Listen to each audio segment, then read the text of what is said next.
Hello friends, good evening. Welcome to one day exam target. आप सभी का स्वागत है आपके अपने चैनल वनडे एग्जाम टारगेट पर। जैसा कि आप सभी जानते हैं, शाम को हम एससीईआरटी कवर करते हैं। हालांकि नेटवर्क बिल्कुल भी नहीं है, लेकिन जिसको भी ये वीडियो मिल जाए, आप सभी लोग अपने दोस्तों में शेयर कर दीजिएगा लिंक को, जिससे कि लिंक के माध्यम से ही सभी स्टूडेंट पहुँच पाएँ।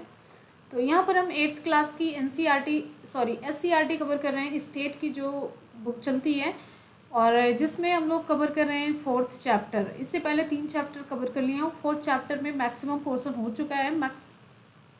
एक मिनट, आवाज़ भी नहीं जा रही होगी। हाँ, मैक्सिमम पोर्शन कवर हो चुका है। मैक्सिमम में क्या हम लोगों ने देखा, यहाँ पर धातु देखा, खनिज देखा, अयस्क देखा, फिर धातु अधातु देखा, और इसके भौतिक गुण, सामान्य परिचय खनिजों का देख लिया। कॉन्सेप्ट के साथ सारी चीज़ें क्लियर हो चुकी हैं। और यहाँ पर हम लोगों ने देखा है क्या, धातुओं और अधातुओं के भौतिक गुण।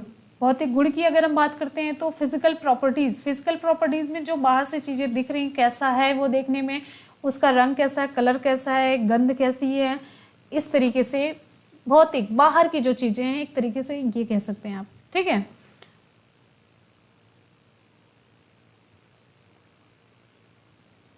ओके। और यहाँ पर हम आगे देखेंगे धातुओं और अधातुओं के रासायनिक गुण, इसके उपयोग, धातुओं का संचारण, कारण और समाधान, गैल्वेनीकरण, मिश्र धातु। ये सभी यहाँ से जो हम आज की क्लास को स्टार्ट करने जा रहे हैं, बहुत ही इंपॉर्टेंट है। यहाँ से क्वेश्चन बहुत ज़्यादा पूछा जाता है साइंस के पोर्शन में। तो चलिए स्टार्ट करते हैं आज की क्लास को। यहाँ पर हम लोगों ने सब कुछ देख लिया। जो ना देखा हो, पीछे की वीडियो आप लोग देख सकते हैं। ठीक है, लिंक हम आपको नीचे डिस्क्रिप्शन बॉक्स में दे देंगे। और हाँ, जिससे कि आप लोग पिछला पार्ट भी देख सकेंगे। देखिए, बहुत ही इंपॉर्टेंट है।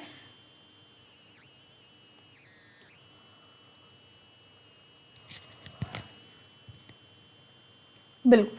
अब यहाँ पर देखिए, हमने कल आपसे एक क्वेश्चन पूछा था, धातुओं और अधातुओं की भौतिक गुण तो हमने बताया था, लेकिन यहाँ पर हमने एक कल क्वेश्चन पूछा था कि कौन सी ऐसी धातु है। देखिए, धातुएं मैक्सिमम धातुएं जो होती है ठोस अवस्था में ही पाई जाती है। मैंने क्वेश्चन पूछा था कल, लेकिन आप लोगों ने सही जवाब नहीं दिया था। तो धातुएं ठोस अवस्था में होती है जनरली, लेकिन अधिकांश जो और सामान्य ताप पर अधिकांश धातुएं गैसीय अवस्था में होती हैं। लेकिन यहाँ पर आयोडीन हुआ, कार्बन हुआ, सल्फर हुआ, सिलिका, ये सभी ठोस के रूप में पाई जाती है। और जो ब्रोमीन होती है वो द्रव अवस्था में होती है। तो जो अधिकांश धातुएं गैसीय अवस्था में तो होती है, लेकिन यहाँ पर देखिए आयोडीन की बात करेंगे, कार्बन की बात करेंगे, सल्फर और सिलिका की, तो ये सभी ठोस के रूप में होती हैं। और लेकिन ब्रोमीन जो होता है ये द्रव अवस्था में होता है। लेकिन एक धातु की बात करेंगे, धातुएं अक्सर ठोस अवस्था में होती है, लेकिन Hg पारा जो है ये द्रव अवस्था में होता है। देखिए, ये क्वेश्चन दोनों बहुत इंपॉर्टेंट थे। अब आगे हम चलेंगे। ये तो मैंने बस एक रिवीजन करवाया। कल आप लोगों से क्वेश्चन पूछा था, तो आप लोगों ने कुछ सही जवाब मिला था, कुछ नहीं। तो ये उद्देश्य था कि आप लोगों को डिटेल में बता दिया जाए। ठीक है, अब यहाँ पर धातुओं और अधातुओं के रासायनिक गुण की हम बात करते हैं। तो जो धातुओं के रासायनिक गुण होते हैं, ऑक्सीजन से अगर ये क्रिया करते हैं तो धातुएं ऑक्सीजन से क्रिया करके ऑक्साइड बनाती है। जैसे ये सोडियम धातु क्रिया किया ऑक्सीजन से, तो सोडियम ऑक्साइड बनाया। ठीक है, और आपको यहाँ पर एक इंपॉर्टेंट फैक्ट बताते हैं, सोडियम और पोटेशियम, यानी कि सोडियम का सिंबल Na और पोटेशियम का K है। तो इन दोनों की अधिक क्रियाशील होने के कारण इन्हें ऑक्सीकरण, यानी कि ऑक्सीजन के साथ जुड़ने से रोकने के लिए इन्हें मिट्टी के तेल में डुबो करके रखा जाता है। ध्यान दीजिएगा। ठीक है, और आगे चलेंगे। मैग्नीशियम भी ये क्रिया कर रहा है तो ऑक्साइड ही बना रहा है। और जो कार्बन, जैसे यानी कि अधातु भी ऑक्सीजन से क्रिया करके, यहाँ पर देखिए कार्बन मोनोऑक्साइड और कार्बन डाइऑक्साइड बना रही है, तो ये भी ऑक्साइड बनाती है ऑक्सीजन से क्रिया करने के बाद। फिर यहाँ पर देखिए जल के साथ क्रिया, जब जल के साथ जो धातु होती क्रिया करती है तो धातु हाइड्रोक्साइड बनाती है, ऑक्साइड बनाती है। ठीक है, और यहाँ पर बहुत ज़्यादा ऐसा कुछ इंपॉर्टेंट नहीं है, हाइड्रोक्साइड और ये हाइड्रोजन बनाती हैं। फिर अम्ल के साथ अगर क्रिया होती है तो अम्ल के साथ जब, एक मिनट,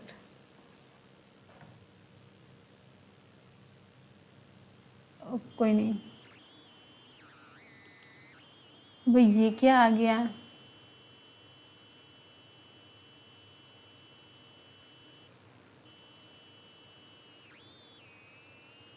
ओके, चलो।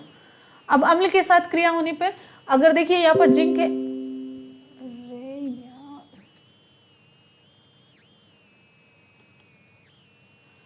जैसे यहाँ पर देखिए जस्ता है, अरे क्या हो रहा है भाई, मेरे को ये ज़्यादा कुछ टेक्निकली पता नहीं होता है। अब यहाँ पर देखिए जिंक है, हाइड्रोक्लोरिक अम्ल, ये अम्ल है, इसके साथ क्रिया करके ये क्लोराइड बनाता है। और फिर इसमें सबसे मेन है कि यहाँ पर हाइड्रोजन, जब ये अम्ल से क्रिया करता है तो ये हाइड्रोजन गैस निकलती है। यहाँ पर यही इंपॉर्टेंट चीज़ है कि कौन सी गैस निकलती है, तो ये हाइड्रोजन गैस निकलती है। देखिए जैसे यहाँ पर ये धातु और अम्ल जब क्रिया करते हैं तो ये लवण बनाते हैं और ये हाइड्रोजन गैस निकलती है। बस ये जानते रहिएगा अम्ल के साथ क्रिया करने के बाद।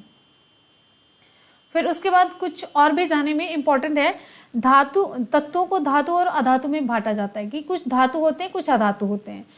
तो यहाँ पर इंपॉर्टेंट चीज, बहुत ज्यादा इंपॉर्टेंट, मोस्ट इंपॉर्टेंट ये लाइन है, मोस्ट इंपॉर्टेंट, नोट कर लीजिए, पूछा जाता है, खूब पूछा जाता है।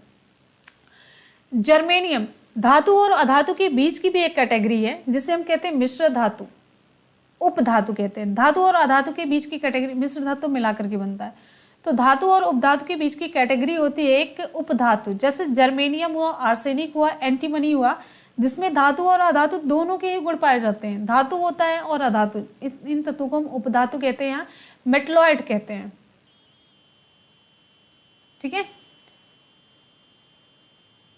तो दोनों के गुण पाए जाते हैं, मेटलॉइड, उपधातु। अब फिर यहां पर देखिए धातु और अधातु में अंतर, ये टेबल बहुत इंपॉर्टेंट है, ये टेबल बहुत इंपॉर्टेंट है, ध्यान दीजिएगा। ठीक है, तो भौतिक अवस्था की अगर हम बात करते हैं धातुओं की, तो धातु ठोस होते हैं, कठोर होता है, चमकदार होती है। और अधातु द्रव और गैस अवस्था में होती है। ठोस में जैसे देखिए यहाँ पर कार्बन पाया जाता है, सल्फर, आयोडीन और फास्फोरस। और अगर हम इनके गलनांक की बात करते हैं तो सबसे अधिक गलनांक देखिए सोडियम, इनका जो गलनांक होता है और घनत्व होता है अधिक होता है। धातु का गलनांक और घनत्व अधिक होता है, लेकिन सोडियम इसका अपवाद है, इंपॉर्टेंट बन जाता है क्वेश्चन। और इसका जो घनत्व और गलनांक होता है धातु का कम होता है। यहाँ से तो हजारों क्वेश्चन बन जाएंगे, हजारों कहने का मतलब बहुत ज्यादा बनेंगे। ठीक है, और उष्मीय एवं विद्युत चालकता की अगर हम बात करते हैं तो जो धातुएं होती है सुचालक होती हैं, यानी कि इनमें से उष्मा का मतलब प्रवाह हो सकता है, इलेक्ट्रॉन जा सकते हैं। ठीक है, इसमें बिजली आ जा सकती है, सिंपल सी लैंग्वेज में। कुचालक यहाँ पर ये उष्मा का प्रवाह नहीं होता, जैसे एग्जाम्पल में लकड़ी हो गई, यहाँ पर चांदी हो गया, कापर हो गई, ये सारी। अब आघात वर्धनीयता या तन्यता, पीटने पर जो चीजें वो फैल जाती हैं वो आघात वर्धनीयता, तन्यता वो तन्ने वाला जो गुण होता है, एक बहुत लंबा सा खिंच जाता है। तो आघात वर्धनीय होती है और तन्य होती है धातुएं। लेकिन ये जो होती है आघात वर्धनीय मतलब उन्हें चपटा किया जा सकता है, खींचा जा सकता है, लेकिन अधातुएं जैसे आप पीटेंगे भंगुर होती, टूट जाती हैं। और तन्यता भी है, लकड़ी को आप खींचेंगे नहीं खींच पाएंगे। जल से क्रिया करने पर सामान्य ताप पर यह क्रिया करके हाइड्रोजन गैस निकालती, बहुत इंपॉर्टेंट है ये। और ये सामान्य ताप पर जल से क्रिया नहीं करता है धातु। ठीक है, चलिए धातुओं और अधातुओं का जो घरेलू उपयोग है वो बहुत इंपॉर्टेंट है। यहाँ पर ज्यादा देखिए एक लाइन बहुत इंपॉर्टेंट है यहाँ पर, सोना और चांदी सबसे अधिक आघात वर्धनीय है। तभी तो देखिए आभूषण कितने पतले पतले तार लगे होते हैं उसमें, इसकी पतली चादर बनाई जा सकती है।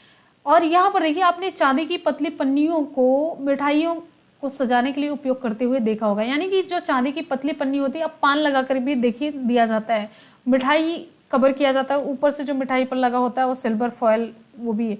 और खाने की जो वस्तुएं होती है, दवाइयाँ होती है, चॉकलेट होती है, सिगरेट की पैकिंग के लिए एल्यूमिनियम की पन्नियों का उपयोग किया जाता है, उस पर एल्यूमिनियम की पन्नियां लगी हुई होती हैं। ठीक है, अब यहाँ पर देखेंगे धातुओं का संक्षारण, कोरोजन।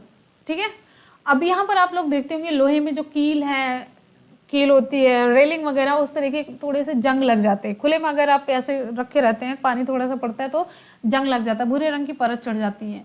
तो ये क्या है, यही है धातुओं का संक्षारण। और ये धातु की सतह पर उसका यौगिक बनकर धातु की एक परत के रूप में उतरने से धातु का नष्ट होना संक्षारण कहलाता है। यानी कि जब खुले में ये कोई धातु होती है तो धातु की परत बन जाता है और यहाँ पर वही परत बाद में छोड़ने लग जाती है, तो इसे हम संक्षारण कहते हैं। और लोहे का जब संक्षारण होता है उसे हम जंग लगना कहते हैं। तो जंग लगना ये नहीं, संक्षारण का मतलब जंग लगना नहीं, बस लोहे के केस में इसे हम जंग लगना कहते हैं। लोहे पर भूरी परत चढ़ जाती है जंग, जो कि आयरन ऑक्साइड बनने के कारण होती है। लोहे को हम आयरन कहते हैं, तो आयरन ऑक्साइड जब ये ऑक्सीजन से क्रिया करके बनाती है परत, तो ये वही हो जाती है संक्षारण के लिए जिम्मेदार। तो यहाँ पर आयरन ऑक्साइड बन जाता है और यही धातु धीरे धीरे ऑक्साइड में परिवर्तित होकर के नष्ट होती रहती है। और इसी प्रकार एल्युमिनियम की सतह पर एल्युमिनियम ऑक्साइड की परत जम जाती है, जिससे उसकी जो चमक होती है वो खत्म होती जाती है। तो यहाँ पर एक प्रयोग बताया गया है ना कि आपको करना है, इसमें जंग किस में लगेगी किस में नहीं लगेगी। ठीक है, तो यहाँ पर हम आपको बता देते हैं। जैसे देखिए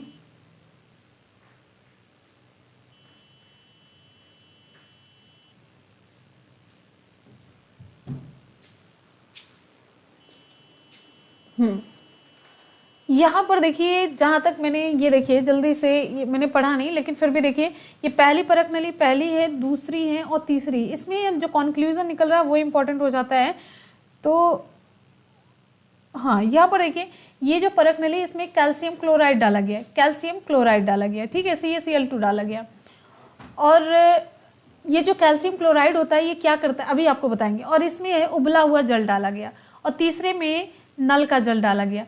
तो और तीनों में एक ऐसे कील डाली गई जंग रहित, मतलब एक कील डाली गई। पहले सिंपली प्लेन कील डाली गई, इसमें भी कील डाली गई, इसमें भी। तो अब आप लोग बताइए कि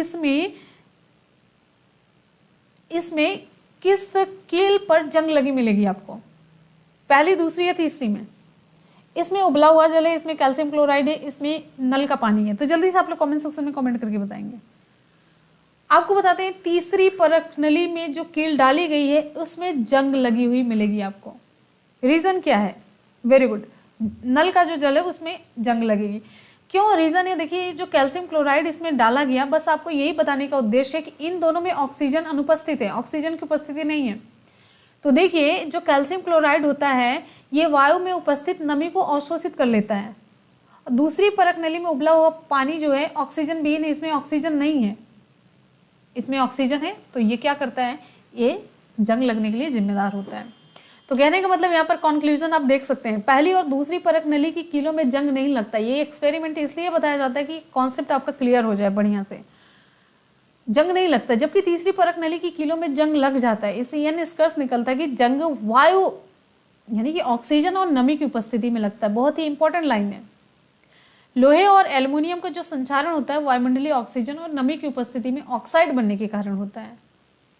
और इंपॉर्टेंट लाइन, तांबे के बर्तन पर हरे रंग की कॉपर कार्बोनेट की परत, जब आप ये जो वो तांबा है उसके कलश होते हैं ना, जो जल चढ़ाने वाले छोटे से लोटरी बोलते हैं, घर पे लोटरी बोलते हैं, हाँ, तो उससे जल चढ़ाया जाता है। तो उस पर आप देखेंगे अगर कुछ दिन के लिए छोड़ दें तो ऊपर हरा हरा सा हो जाता है।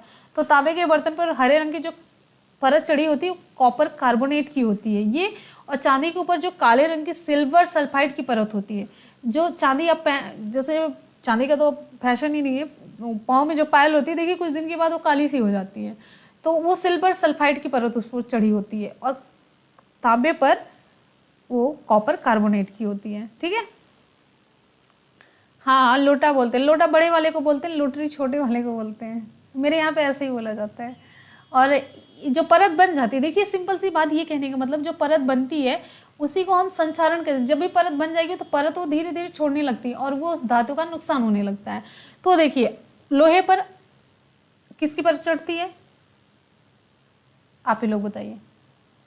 आयरन ऑक्साइड होता है। और फिर उसके बाद एल्युमिनियम पर एल्युमिनियम ऑक्साइड होता है। लेकिन कॉपर पर कॉपर कार्बोनेट होता है, सिल्वर पर सिल्वर सल्फाइड होता है। लॉटरी नहीं, चलिए कोई नहीं। अब आगे देखेंगे।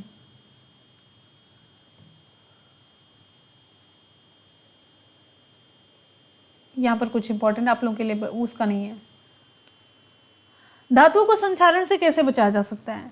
धातुओं को संचारण से कैसे बचाया जा सकता है कि जिससे कि ये जंग ना लगे? तो इसके लिए सबसे ज्यादा जरूरी है कि धातुओं को नमी और हवा से बचाया जाए। नमी और हवा से बचाया जाए। हवा से तो हम लोग नहीं बचा सकते, जो लोहे वगैरह रखे जाते हैं, लेकिन नमी से यानी कि पानी वगैरह पड़ने से हम बचा सकते हैं। लेकिन फिर भी आप कितना भी पानी से बचाएं, कितना भी पानी से आप बचाएं, लेकिन फिर भी आप देखते हैं कि लोहे की चीज़ों पर जंग लग जाती है, क्योंकि आप ऑक्सीजन से नहीं बचा सकते। तो फिर उसमें बाद में रेगमार्क वगैरह लगा करके छुड़ाया जाता है।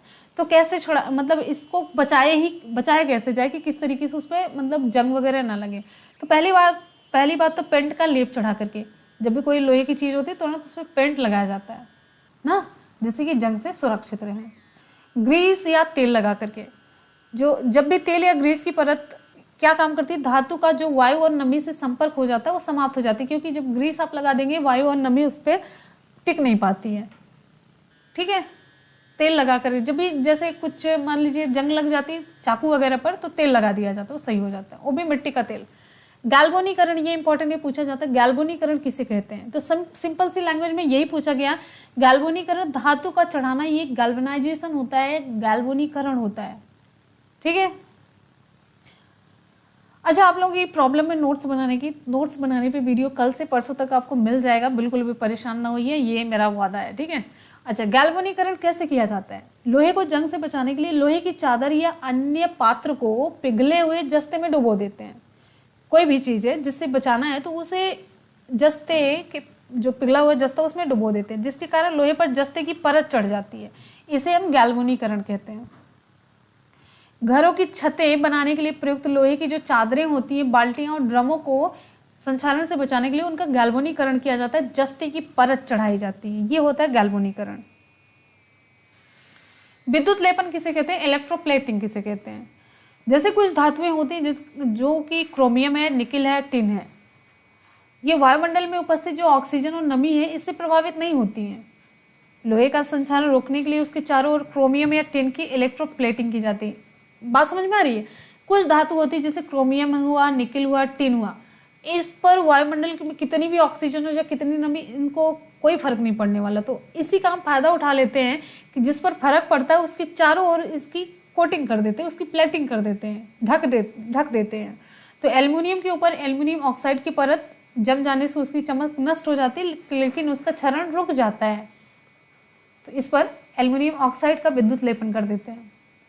अच्छा, मिश्र धातु बनाकर, ये बड़ी इंपॉर्टेंट है। मिश्र धातु, कभी कभी एक धातु में दूसरी धातु या अधातु मिलाने पर वो अधिक कठोर, स्थायी और संचालन से सुरक्षित हो जाती है। एग्जाम्पल के तौर पर जो स्टेनलेस स्टील है, अगर आपको कहा जाए कि आप तवे पर खाना खाइए, लोहे की कढ़ाई में खाना खाइए, तो वो तो 1 घंटे में उसमें पता नहीं कैसे जंग सा लगने लग जाता है, तो आप खाना खा पाएंगे? नहीं खा पाएंगे, तो जंग लग जाता है। और लेकिन आप स्टेनलेस स्टील प्लेट में, थाली में, कटोरी में, कहीं पर भी लेकर के आप खा सकते हैं। ये स्टेनलेस स्टील क्या है? ये मिश्र धातु है, अलॉय है, मिश्र धातु। मिश्र धातु अब ये किसकी है? लोहा और कार्बन इसमें मिला है, ध्यान दीजिएगा, लोहा और कार्बन, ये पूछा जाता है, इंपॉर्टेंट है, तो जिसमें आसानी से जंग नहीं लगती है। ठीक है,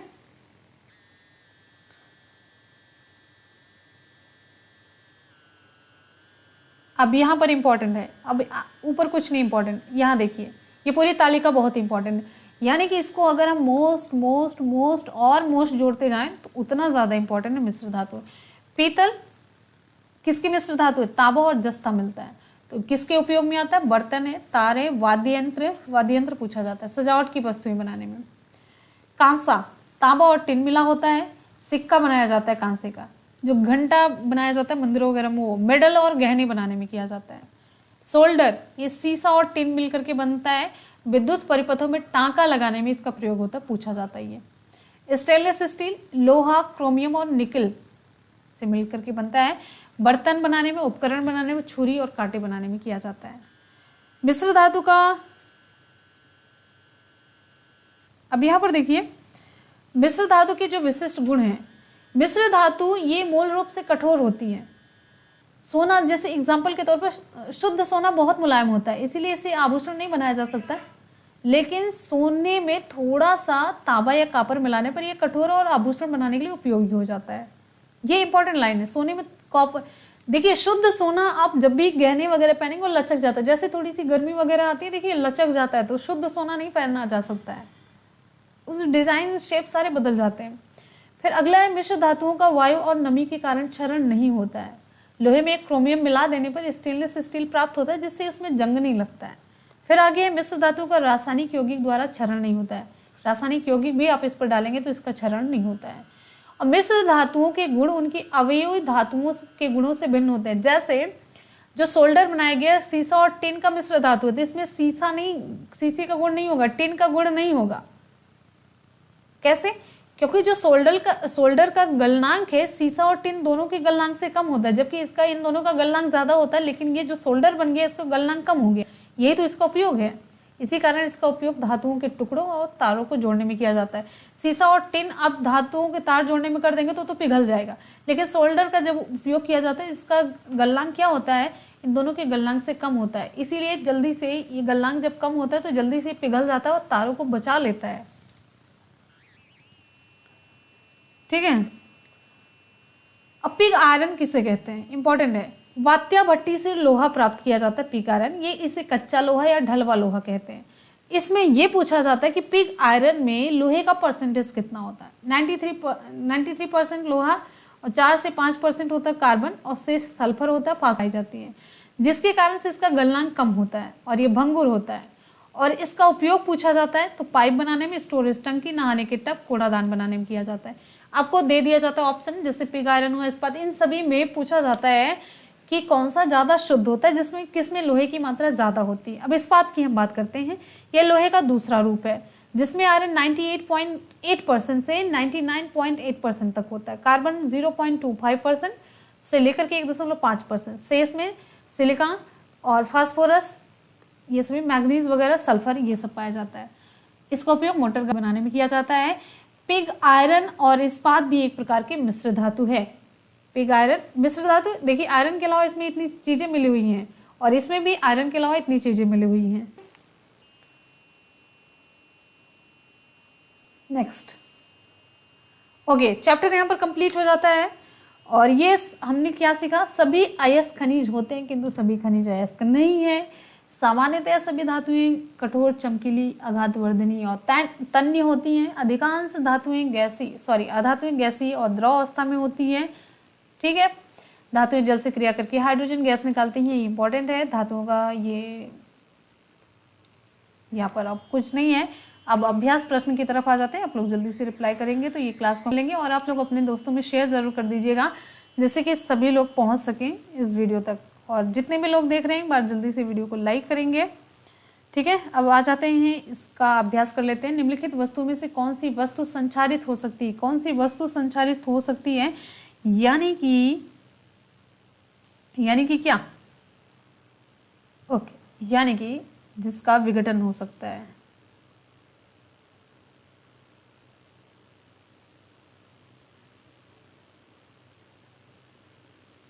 चलिए जल्दी से बताइए आप लोग। लोहे की छड़ ही होगी ना। नेक्स्ट क्वेश्चन पर आते हैं, हमारा अगला क्वेश्चन।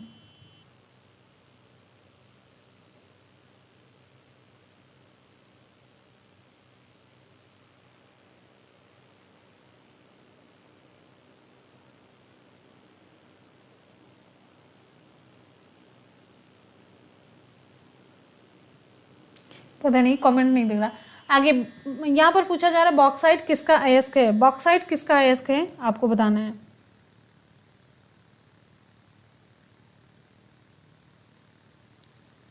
ऑप्शन सी सही हो जाता है, एल्यूमिनियम। ये एल्यूमिनियम का अयस्क है। ठीक है। अब चलिए आगे जल्दी से कवर कर लेते हैं। सोडियम धातु को हम किस में रखते हैं, सोडियम धातु को मिट्टी के तेल में। किस में रखते हैं, मिट्टी के तेल में रखते हैं। जंग लगने के लिए ऑक्सीजन और नमी आवश्यक है। बनाने का गुण क्या कहलाता है, धातु से जो तार बन जाता है तन्यता कहा जाता है। जिन खनिजों से धातु का निष्कर्षण किया जाता है उन्हें हम क्या कहते हैं, उन्हें हम अयस्क कहते हैं। मैंने आपको पढ़ाया बहुत ही डिटेल में, बहुत अच्छे तरीके से। सही गलत का निशान लगाना है। हीरा कार्बन का रूप है, क्या सही बात है, एकदम सही बात है। हीरा कार्बन का ही रूप है। कार्बन के दो रूप होते हैं मेनली, एक अपर रूप कहे जाते हैं, हीरा होता है और ग्रेफाइट होता है, जानते रहिए, पूछा गया एग्जाम में क्वेश्चन। हेमेटाइट एल्यूमिनियम का अयस्क है, क्या ये बात सही है, नहीं। हेमेटाइट किसका अयस्क है, लोहे का। अगला है धातु ऑक्सीजन से अभिक्रिया करके धातु ऑक्साइड बनाते हैं, बिल्कुल सही बात है। क्वार्टज धात्विक खनिज है, गलत है। संगमरमर चूने के पत्थर से बनता है, सही है। अब यहाँ पर मिलान करना है, तो मिलान में यहाँ पर देखिए ये जो बॉक्साइट है, बॉक्साइट ये किसका है, बॉक्साइट अयस्क है एल्यूमिनियम का। गैलेना किसका अयस्क है? लेड, सीसा। हेमेटाइट लोहा, आयरन। पायरोलोसाइट, पायरोलोसाइट ये है मैग्नीज। चलिए हम आपको फटाफट से उत्तर भी देते चलेंगे, आपका कॉन्सेप्ट क्लियर हो जाएगा। पूछा जा रहा है खनिज और अयस्क में क्या अंतर है। खनिज और अयस्क में क्या अंतर है? खनिज जिसे जमीन के अंदर खुदाई करके प्राप्त किया जाता है, लेकिन जिन खनिजों से यानी कि इसी खनिज से धातुओं का निष्कर्षण सरलता पूर्वक किया जा सके उसे हम अयस्क कहते हैं। देखिए खनिज ये जमीन से निकाला जा रहा है, ये जमीन से निकाला जा रहा है, तो सभी खनिज हो गए, सभी जो भी जमीन से। लेकिन वैसे खनिज, अब इसमें एक खनिज निकला, दो खनिज निकला, तीन खनिज निकला, लेकिन हम इसे अयस्क, हम किसे अयस्क कहेंगे? एक दो तीन में से किसे अयस्क कहेंगे? जिसमें से धातुओं को निकालना आसान हो, यानी कि कम लागत हो और ज्यादा धातु मिले, उससे अगर हम निकालते हैं धातु को, जिससे धातु का निष्कर्षण आसान हो, हम फायदे में रहें, बिजनेस हमारा अच्छा हो, कहने का मतलब लागत कम हो और फायदा ज्यादा हो, तो उस हम खनिज को क्या कहेंगे? अयस्क कहेंगे। उम्मीद है कि बहुत अच्छे तरीके से आपका कॉन्सेप्ट समझ में आ रहा होगा, आपको कॉन्सेप्ट क्लियर समझ में आ रहा होगा। इससे बेटर आपको कोई समझा नहीं सकता अयस्क और खनिज। फिर अगला है अधिकांश खनिज किस रूप में पाए जाते हैं? अधिकांश जो खनिज होते हैं किस रूप में पाए जाते हैं? अधिकांश खनिज यौगिक के रूप में पाए जाते हैं।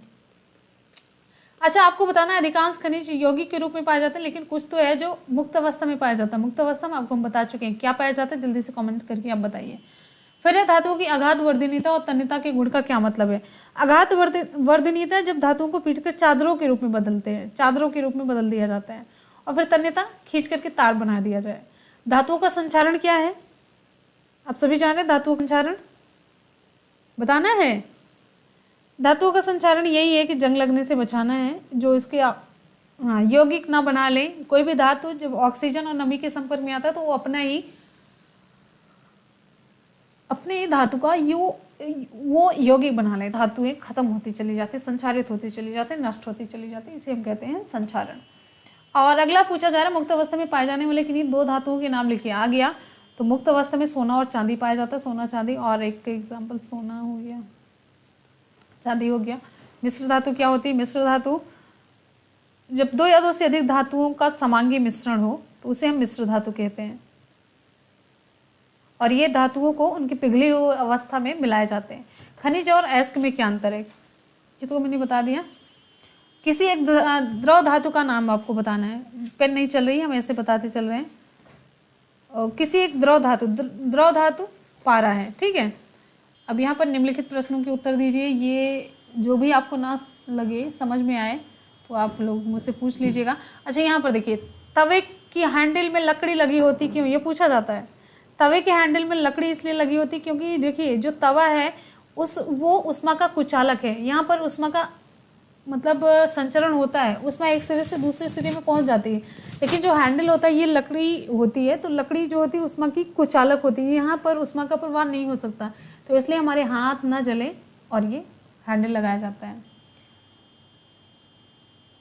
और यहाँ पर ऐसा कुछ नहीं है।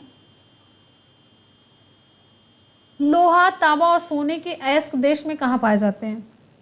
ये आपके दिमाग में क्वेश्चन उठ रहा होगा ना।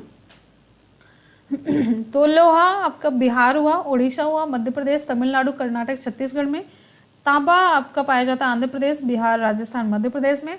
सोना पूछा जाता है, सोना है कोलार की खान जो कि कर्नाटका में है, वहां पे पाया जाता है। और ये पूछा जाता है क्वेश्चन, कर्नाटक में कौन सी खान है और किस धातु के लिए है? तो कोलार की खान है कर्नाटक में। और आंध्र प्रदेश में भी सोना पाया जाता है।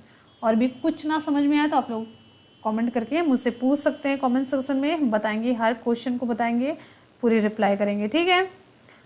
तो कोई भी क्वेरी, कुछ भी प्रॉब्लम आप लोग मुझसे पूछ सकते हैं। तो इसी के साथ ही क्लास को करते कंप्लीट। और आप सभी से रिक्वेस्ट है कि वीडियो को आप लोग दोस्तों में शेयर कर दीजिएगा, जिससे कि सभी तक वीडियो पहुंच जाए। तो इसी के साथ ही क्लास को करते कंप्लीट। मॉर्निंग में 6 बजे आप सभी लोग आइएगा, क्लास टाइम पर चलेगी और बिल्कुल इंपॉर्टेंट क्वेश्चन का कलेक्शन आपको मिलेगा। और दोपहर के 3 बजे। और आपका एक न्यूज़ चैनल है मुनमुन ब्लॉग्स, जिसके लिंक हम आपको नीचे डिस्क्रिप्शन बॉक्स में दे देंगे। आप लोग चैनल पर आकर के चैनल पर अपना प्यार दिखा सकते हैं। और यहाँ पर आज के सवाल में चलते हैं। आज का सवाल आप सभी के लिए है, हेमेटाइट किसका एक मिनट, हेमेटाइट किसका अयस्क है, किस धातु का? तो आप लोग कमेंट सेक्शन में बताएंगे। और क्लास में यहीं पर करते हैं कंप्लीट, मिलते हैं फिर नेक्स्ट वीडियो में।